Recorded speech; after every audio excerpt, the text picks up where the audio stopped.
सभी को मेरा नमस्कार। मैं Anita Meena, assistant professor Urdu literature, government PG college Jhalawar में अपनी खिदमत अंजाम दे रही हूँ।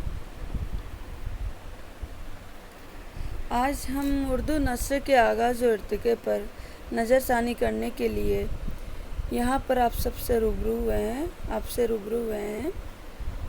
उर्दू नस्र के आगाज़ और इर्तिके में हम आज दक्कन में उर्दू नस्र का आगाज़, शुमाल हिंद में उर्दू नस्र का आगाज़ और साथ ही साथ उर्दू नस्र की अहम तसानीफ़ को नज़रसानी करेंगे।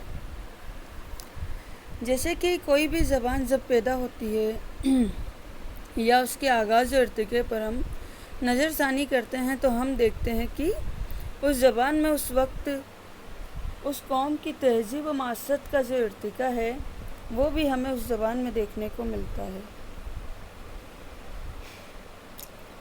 और ज़बान उसी से वाबस्ता होती है। इसी की नमूद किसी भी ज़बान की नमूद या अखबार की खासनामा या वक्त की होती है, वो अपनी शक्ल इख्तियार करने से पहले ख़ास मराइल से गुज़रती है। उसे रंग रूप बख्शने और निखारने व संवारने में मुख्तलिफ अवामिल कारफरमा होते हैं। उर्दू ज़बान जो आज दुनिया की चंद तरक्की याफ्ता ज़बान और कसरत से बोली जाने वाली ज़बानों में से एक है।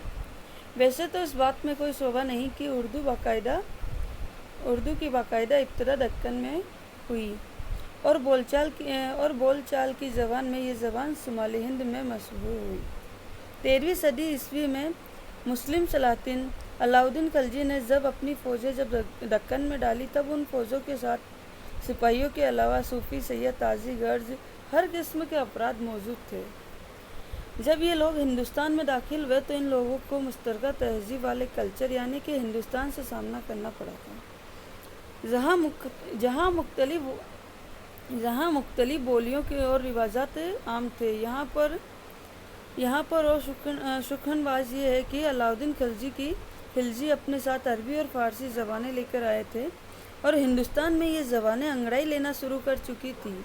इस दौर में हिंदी, हिंदवी, हिंदुस्तानी, दक्कनी और कई मुख्तलिफ नामों से जो मिली जुली ज़बानें थी उसको जाना जाता था।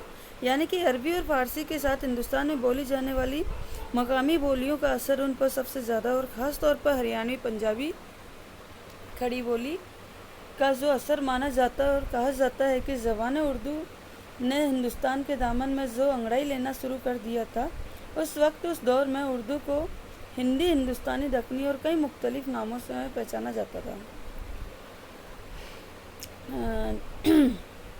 14वीं सदी ईस्वी में दक्कन में बहमनी सल्तनत कायम हुई और इसी दौरे हुकूमत में उर्दू को सबसे ज़्यादा फैलने का मौका मिला और मशहूर किताब तारीख़ फ़रिश्ता से हमें यह तस्दीक मिलती है कि उर्दू जो है उस वक्त सरकारी ज़बान थी और किस तरह से उर्दू जो है उरूज पा रही थी। यानी कि बहमनी सल्तनत में उर्दू इस दौर में उरूज पा रही थी। जब इब्राहिम आदिल शाह सानी अपने मारूफ हुए तो इब्राहिम आदिल शाह सानी को जगत गुरु भी कहा जाता है। जब ये मारूफ हुए तो तख्त नशी जब भी हुए तब उन्होंने उर्दू को दोबारा राइज किया और उसके बाद आदिल शाह शाही हुकूमत के ज़बान तक उर्दू ज़बान ही इसके दफ्तरों की ज़बान रही। जगत गुरु की किताब नौरस और अली आदिल शाह सानी की कुलियात इस बात की गवाह है कि इन लोगों का फ़ारसी ज़बान से ख़ानदानी रिश्ता तकरीबन हो गया था और उर्दू ज़बान भी इनकी हो गई थी। मतलब उर्दू ज़बान से इनका रिश्ता मुकम्मल तौर पर कायम हो चुका था। दक्कन में बहमनी सल्तनत के वक्त मशहूर तसानीफ़ जो थी वो मेराजुल आस्किन मानी जाती है। मेराजुल आस्किन उर्दू नस्र की पहली तसनीफ़ थी जिसका जिक्र हम आज तक सुनते आए और करते भी आए हैं कि ख्वाजा बंदा नवाज़ गैसु दराज की तसनीफ़ मेराजुल आस्किन जो है वो ख्वाजा बंदा नवाज़ गैसु दराज की तसनीफ़ है। लेकिन नई तहकीक के मुताबिक मैं आपको ये बताना चाहूँगी कि मेराजुल आस्किन जो है वो बंदा नवाज़ गैसु दराज की नहीं होकर ये किताब जो है मखदूम शाह हुसैनी बीजापुरी की है। इसी तहकीक की बुनियाद को मैं आपके सामने पेश करना चाहती हूँ कि 9वीं सदी हिजरी बहमनी दौर की बहुत कम तसनीफ़ हम तक पहुँच रही है, लेकिन उस वक्त तसानीफ़ और रिसाले हमारे सामने ज़रूर थे जिनके मुताले से इस दौर की ज़बान और बयान का زبان و بیان، مذاق، سکن اور رجحانات کا بخوبی اندازہ کیا جا سکتا ہے۔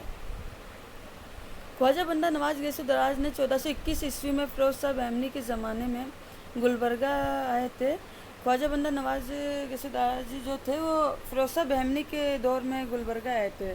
ان کی ایک تصنیف معراج العاشقین جو اردو کی اب تک کی پہلی تصنیف مانی جاتی رہی ہے، اسی دور کے ایک اور مصنف تھے میراجی، جنہوں نے اردو کے فروغ کے لیے دکن میں کافی کام کیا۔ ان کی مشہور تصنیف میراجی کی جو مشہور تصنیف وہ مرء القلوب ہے۔ میراجی کے بعد ان کی اسی روایت کو ان کے بیٹے شاہ برہان الدین ظالم نے آگے بڑھایا، اور انہوں نے نثری تصنیف میں حسرت مسائل، ذکر جلیل لکھی۔ یہاں تک آتے آتے ہمیں اردو میں ایک اور میلاد جانم نے اپنی تصنیف میں گزر لکھا ہے۔ 17ویں صدی عیسوی کو اردو ادب کے نثری فروغ کا سنگ میل کہا جاتا ہے، یعنی کہ اردو کو سب سے زیادہ پھلنے پھولنے کا موقع ملا وہ 17ویں صدی میں ملا، اسی لیے اس دور کو سنگ میل کہا جاتا ہے، کیونکہ اسی صدی میں 1635 عیسوی میں اردو کی پہلی تصنیف جو ہے ملا وضیح نے لکھی، وہ سبرس کے نام سے جانی گئی، جو کہ تمثیلی انداز میں لکھی گئی تھی۔ وضیح نے سبرس کو فارسی قصے میں ترجمہ کیا تھا۔ اس کے بعد سے دکن میں تراجم کا سلسلہ